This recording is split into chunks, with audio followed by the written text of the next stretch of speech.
Bonsoir. Alors ce soir c'est une vidéo sans les enfants. Ça me fait bizarre parce que j'ai pas l'habitude. Mais c'est encore une vidéo sur la Parashat Yitro et c'est une vidéo, je l'ai mis pour les femmes ou du moins en l'honneur des femmes. Alors pourquoi? Pourquoi ce choix? Simplement parce que d'une part, j'ai reçu, j'ai envie de dire nous avons reçu beaucoup de messages, des messages WhatsApp, une bonne dizaine et quelques commentaires sur les vidéos où j'étais obligé finalement de réagir et de me dire bon il faut faire quelque chose puisque lorsque j'ai laissé un peu cette reconnaissance, ce témoignage, et pas qu'une fois, je l'ai souligné par rapport à ce qui était marqué dans la paracha, j'avais pas pris conscience à quel point les femmes étaient importantes dans cette paracha, la paracha Yitro. Non seulement la paracha en elle-même est importante de par la présence des Aseret HaDibrot, des 10 commandements, mais en plus de cela, lorsque Dieu ordonne à Moshe d'enseigner à la maison de Yaakov, pour reprendre exactement ce qui est décrit dans le texte, il précise véritablement que c'est aux femmes. Et lors de mon étude, ce samedi après-midi, donc ce Shabbat après-midi, j'ai pris conscience davantage à quel point cette information était cruciale dans la paracha, à quel point il ordonnait aux femmes, finalement, il convenait aux femmes du moins, une responsabilité particulière du fait de cette différence qu'il y a réellement entre les hommes et les femmes, c'est-à-dire de cette capacité naturelle à comprendre et à appréhender le naturel et le surnaturel de manière plus confortable, c'est-à-dire finalement les secrets de la création, la présence divine dans ce monde, pour la femme, c'est plus évident en tout cas. Et lors de mon étude, puisque j'ai mon chumash sous les yeux, le rabbi précise que l'ordre d'enseigner était autant pour les hommes que pour les femmes. Il n'y avait pas de différence, c'était totalement égal. C'était la manière qui était différente. Et donc, en l'honneur de ce point spécifié, je souhaitais simplement rajouter une petite couche, un petit cadeau finalement quelque part pour vous. Et bien sûr pour tous ceux qui veulent écouter et qui veulent tendre l'oreille. Pourquoi? Nous sommes dans une situation aujourd'hui, nous vivons un quotidien qui n'est pas évident pour beaucoup. En tout cas, ça a été le cas pour moi et pour mes enfants. Souvent, j'utilise, si ce n'est toujours, j'utilise la paracha et mon étude pour mieux comprendre mon quotidien. Nous arrivons aujourd'hui nous venons de finir une paracha et nous continuons évidemment dans un moment de l'histoire qui est particulièrement intéressant. C'est-à-dire que, en toute logique, si nous reprenons ce dont on a été, ce qu'on a appris étant plus jeune et qu'on continue à apprendre, lorsque vous allez à des cours ou lorsque vous regardez des vidéos sur YouTube, le peuple hébreu, ou du moins les Hébreux, sortent d'Égypte pour devenir le peuple de Dieu, le peuple entre guillemets choisi, toute proportion gardée, et on essaiera de comprendre davantage, vit miracle sur miracle, il voit cela normalement, toute logique, encore une fois, et pour autant, rien n'est aussi simple que cela. Rien n'est aussi simple. Lors de la vidéo que j'ai faite avec les enfants, pour ceux qui l'ont regardée, sinon, allez sur la chaîne et cherchez-la parce qu'elle vaut le détour. Alors j'ai fait une petite erreur, je ne l'avais pas mis en répertorié, je ne l'avais pas mis en public et on n'a pas pu la diffuser aussi fortement que je le souhaitais, mais bon, c'est jamais trop tard. Les vidéos, évidemment, elles sont en rapport avec les parachiotes, mais ces enseignements, c'est pour toute une vie, c'est pour tous les jours. Évidemment qu'on va suivre le rythme des semaines, mais vous pouvez les regarder quand vous voulez. Quoi qu'il en soit, les Hébreux sortent d'Égypte par une addition de miracles phénoménales, l'un après l'autre.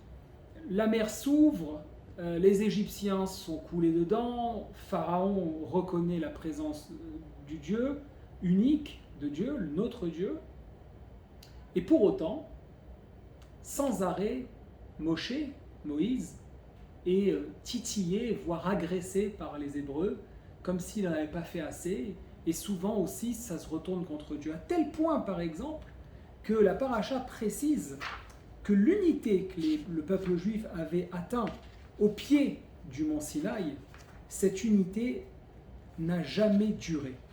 C'est-à-dire qu'autant elle était incroyable de force et d'intensité, je cherche l'emplacement, autant, je crois que j'y suis, autant elle n'a pas véritablement duré. On est Perek Kaf Aleph, Pasuk Kaf, Pasuk, que je dis la bêtise, Pasuk Aleph Bet, Perek, début du Perek Kaf en fait, début du Perek Kaf, je crois que c'est ici, où Dieu demande à Moshe de dresser une limite autour de la montagne et d'interdire aux Hébreux de s'approcher. Il y a toute une discussion qui se fait et les commentateurs ajoutent et précisent que cette unité n'existait pas avant, n'existera que peu plus tard, mais qu'elle a existé à ce moment-là où chacun était égal au moment où on a reçu les Aseret Adibrot, les 10 commandements.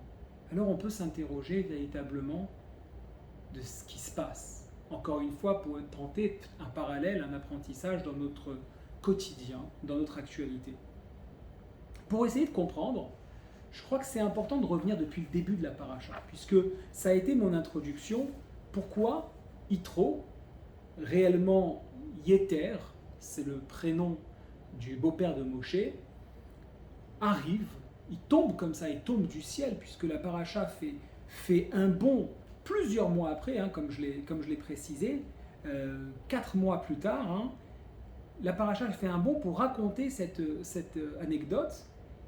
Le beau-père de Moshe décide de venir à sa rencontre. Il est extrêmement important, pour comprendre la situation, de se remettre dans le contexte. Yeter, qui deviendra quelques psukim après, pasuk Yud Aleph, il deviendra Yitro, il se convertira à cette naissance du judaïsme, ce début de peuple, c'est-à-dire qu'il empruntera les coutumes et donc par conséquent les lois de la Torah. Il changera son nom, mais jusque-là, Yeter, c'est qui? Tout simplement, c'est écrit Kohen Midian, Choten Moshe, Kohen Midian, sous la traduction littérale, le prêtre de Midian, c'est-à-dire véritablement celui qui s'occupe du village et celui qui s'occupe de la sanctification et tout le chemin comment dirais-je, le chemin des offrandes qu'il pouvait y avoir en les différents dieux. Qu'est-ce qui se passe réellement? Cet homme qui est cultivé, cet homme qui vit avec les problèmes de son propre peuple, la réalité de son quotidien, qui a connaissance des astres, qui a connaissance de différents pouvoirs que la nature peut donner, souvent dans la Touma, prend conscience qu'il y a quelque chose de plus fort. Il y a quelque chose de plus fort. Et donc, lorsqu'il entend ce qui s'est passé, dont principalement, la Torah précise la division de la mer et la guerre gagnée contre Amalek, il décide de venir à l'approche de Moshe. On a tendance à nous dire que, il est arrivé, c'était la fiesta, etc., etc. C'était un homme, certes très bas, mais qui est monté très très haut, que Moshe l'a reçu, mais réellement, c'est pas tout à fait ça, puisqu'il suffit simplement de lire. Et lorsque Moshe arrive, il dit Vaikach Yitro Choten Moshe Tzipora Eshet Moshe Achar Shiluchea Vet Shnevanea Sher Shem Aechad Gershon Ki Amar Ger Haiti Beretz Nachria Veshem Aechad Eliezer Ki Elohe Avi Beezri Beatzileni Becherev Paro. Voilà qui l'énumère en fait finalement que Yitro ne vient pas seul. Il vient avec Tzipora, la femme de Moshe, après que Moshe l'ait renvoyé vers son père, ainsi que ses 2 fils. Et il y a une explication, ou même, ce n'est pas une explication, si je ne dis pas de bêtises, c'est dit clairement dans les psukim qui suivent. Oui, c'est dit clairement que Yitro arrive et il fait savoir, il envoie un chaliard vers Moshe en lui disant attention, je suis en route vers toi, et je viens avec ta femme et avec tes 2 fils. Sous-entendu, tu sais qui je suis, tu as vécu chez moi, et on sait toute l'histoire, Moshe n'a pas simplement vécu avec Yitro, si je ne dis pas de bêtises de mémoire, il a été même l'un de ses généraux, il a gagné des guerres, lorsqu'il a quitté l'Égypte, peu de gens le savent, mais Moshe n'est pas devenu un berger tout de suite. Il est resté fort, il est resté puissant, il a été éduqué dans la maison de Paro, qui était loin d'être une petite maison, c'était un palais. Pour ceux qui aiment un peu la science-fiction, je fais un petit clin d'œil à celle qui se reconnaîtra, allez regarder 300. Vous comprendrez le film 300, la période que ça pouvait être, ou allez voir Gladiator, de ce genre de films qui se mettent dans l'histoire, qui se plongent dans l'histoire et qui nous font vivre un peu comme c'était. L'Égypte, on peut imaginer facilement le genre de puissance monumentale que c'était, où le meurtre est monnaie commune, monnaie courante. Je fais souvent des petites... vous avez dû vous en rendre compte, je remplace souvent des petits mots, comme les ménages au lieu de méninges. En tout cas, c'est monnaie courante d'avoir une certaine agressivité, de mener le pouvoir sur la vie et la mort, puisqu'on le voit même, Moshe va avoir cette histoire avec l'Égyptien qu'il tuera. Et donc, il rejoint la famille de Yitro. Et Yitro le sous-entend, tu sais qui je suis, si tu ne veux pas me recevoir, sache que je viens avec ta femme. Et si tu ne veux pas recevoir ta femme, puisque tu me l'avais renvoyée vers moi, eh bien alors à ce moment-là, accepte au moins tes enfants. C'est pour ça que c'est précisé. Il se trouve que Moshe reçoit Yitro comme il se doit, puisque c'est marqué qu'il se prosterne, vaishtachu, vaishaklo, et il embrasse, ça vient de neshika, un bisou, il embrasse, vaishalu, ishlereu, et shalom, et ça se passe vraiment dans la paix, tout se passe très très bien. Voilà que quelques psukim après, Yud Aleph, la Torah précise une chose, et elle dit comme ça, Ata, c'est Yitro qui parle, Ata, avec Aïn maintenant, Yadati ki gadol Hashem mikol haElohim ki va davar asher zadou, alehem. Voici à présent que j'ai compris que le plus grand des dieux, c'est Dieu, c'est le plus grand de tous les dieux, mikol haElohim, et c'est qui va davar asher zadou alehem.